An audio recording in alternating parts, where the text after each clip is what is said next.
So I have had serious camera problems.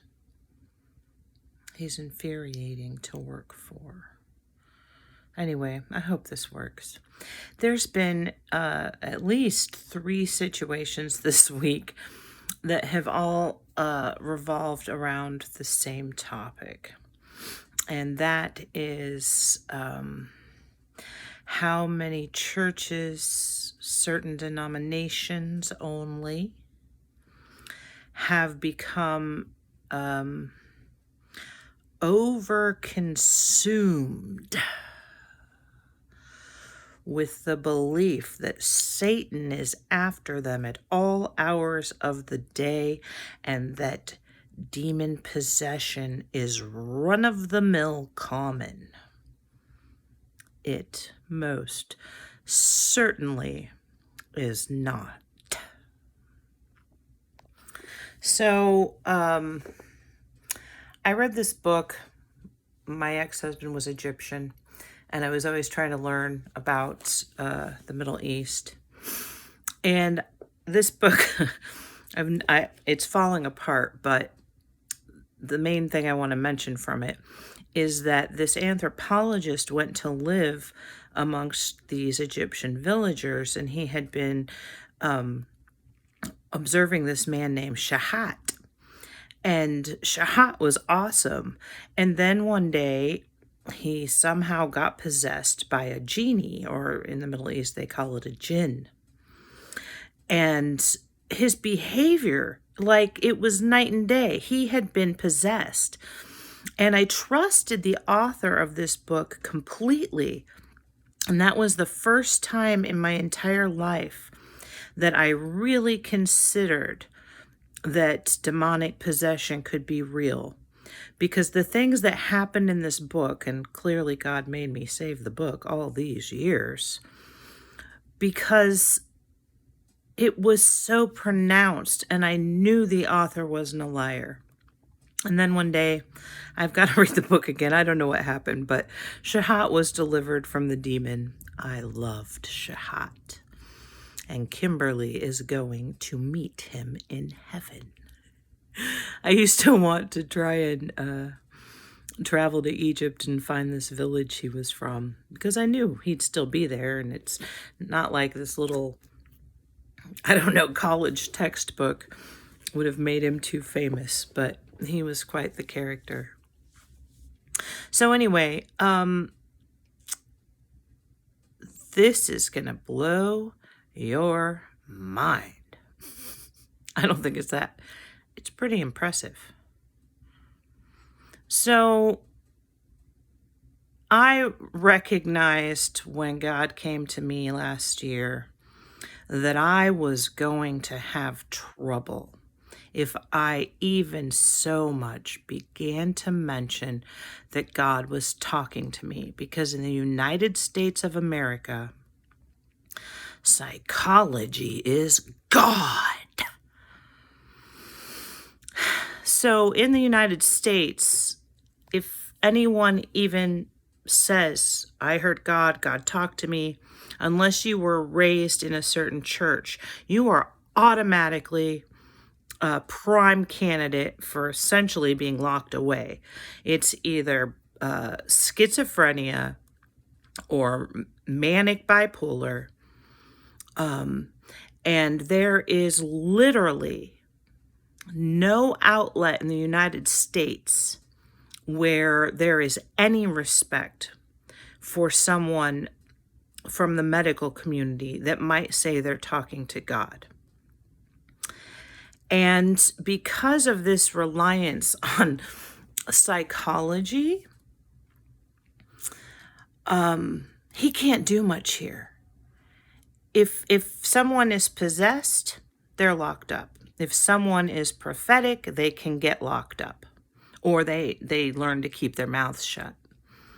But anyway, because he cannot do as much in the United States, because absolutely everything spiritual, even dreams, are blamed on psychology. And demonic spirits, he just does not have them in the United States very often. Trust me, wicked people are wicked enough that they don't need demons to help them do their job.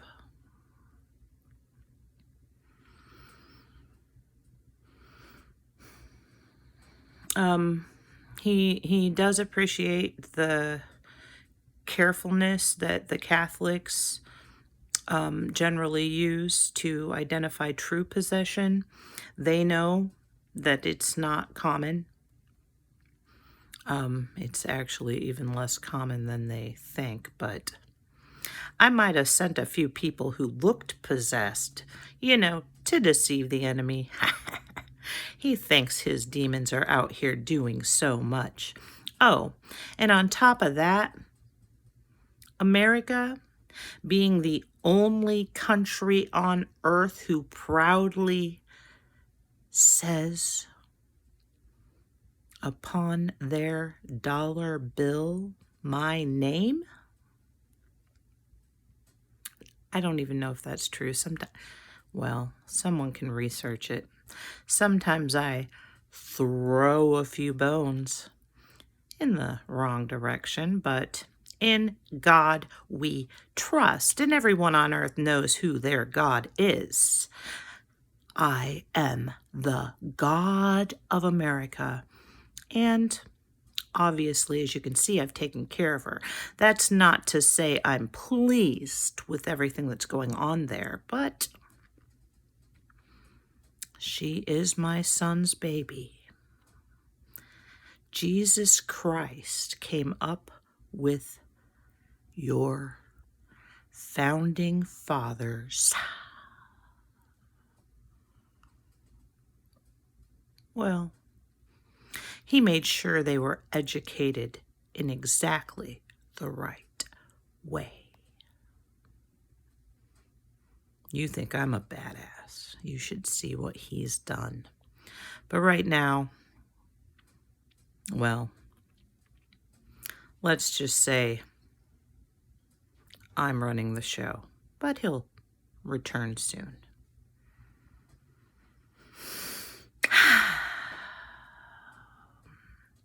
So I guess he's going to have me make another video on the churches that are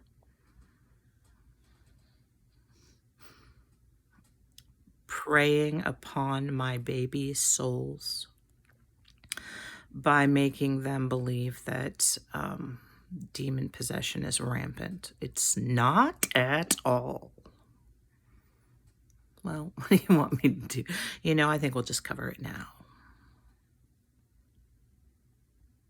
So these churches, they put on these huge shows.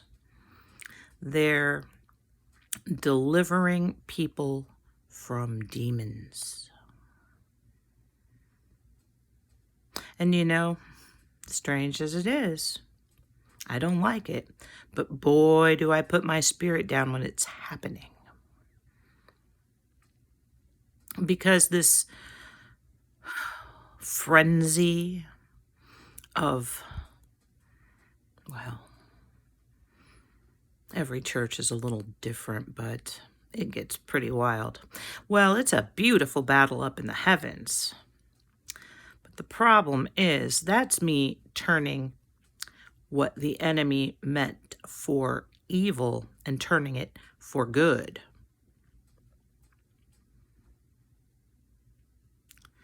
Satan, truly, I tell you, is nothing compared to Yahweh.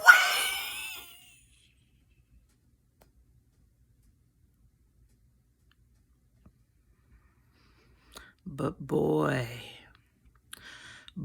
has he gotten his nasty, decrepit little foot in the door of some denominations, making them, well,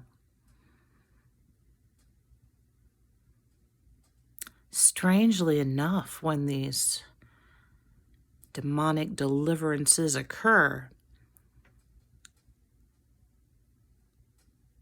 the offering plate gets filled up faster than usual.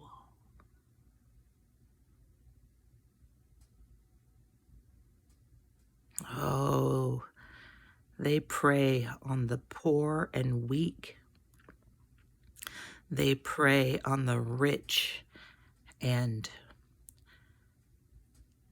spiritually hungry.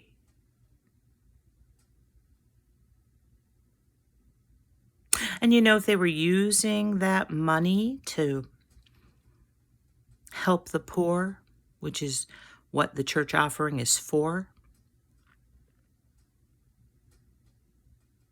or even if they were using it for missions, or I don't know,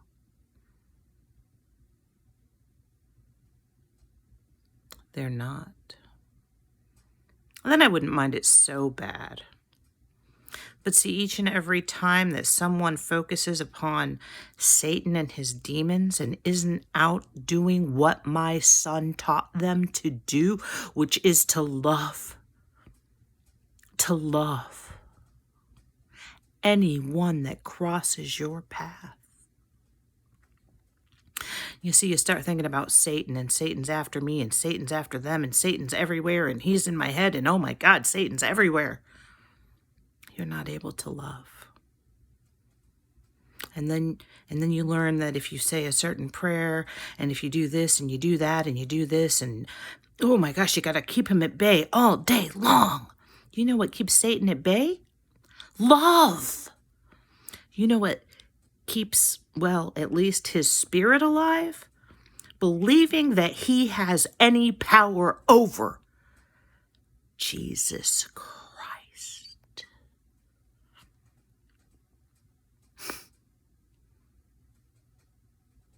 You're born again? Satan lost his permissions on you. Poof! The second you are born again, you might not feel any better. I might have a story written for you that includes, a couple months of struggle wondering why you don't feel any different. But the second you ask my son into your heart after, well, feeling somewhat bad for all the things you've done, that second he loses permissions over you. There are entire churches where almost everyone is born again. And yet, all they can think about is that.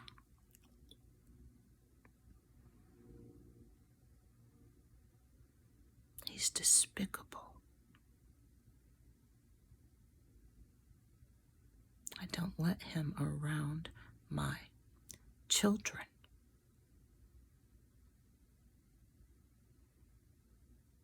Yes, you can open the door to him. You could join your body with someone wicked. You could play with a Ouija board. You could cast a spell and pretend you're a witch. Wait, no. When my children play with Ouija boards, it's not Satan. I hate to say his name. It says somewhere in the Bible that the righteous are safe from everything. I haven't let Kimberly have a very good memory when it comes to Bible verses. And I can't always just say what I want. But one of you will find it and post it.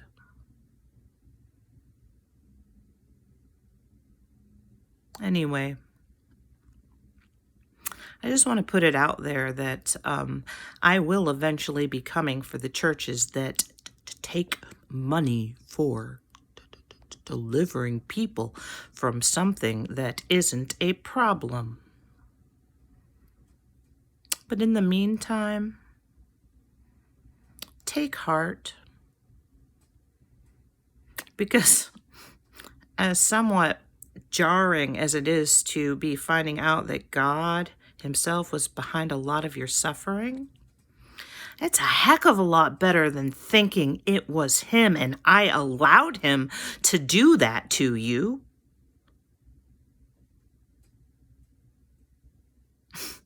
Do you ever think about that? Why would I allow Satan to do all these things to my children? I didn't. They were written. Life had to be hard. You had to be made more righteous. And oh, am I going to reward the ones who have suffered in my name? But you can calm down a little with all this Satan talk.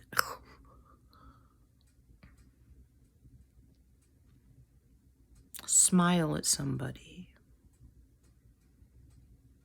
Buy someone's meal behind you. If they have a car that looks like they need help. Satan can't even cast a shadow on someone who's out loving. He runs like the nasty little scallywag he is.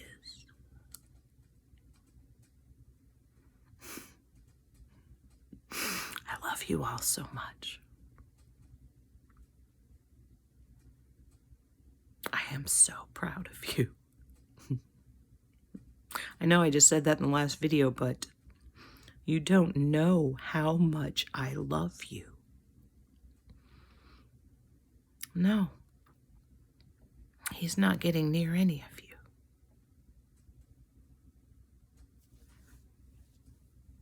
Amen.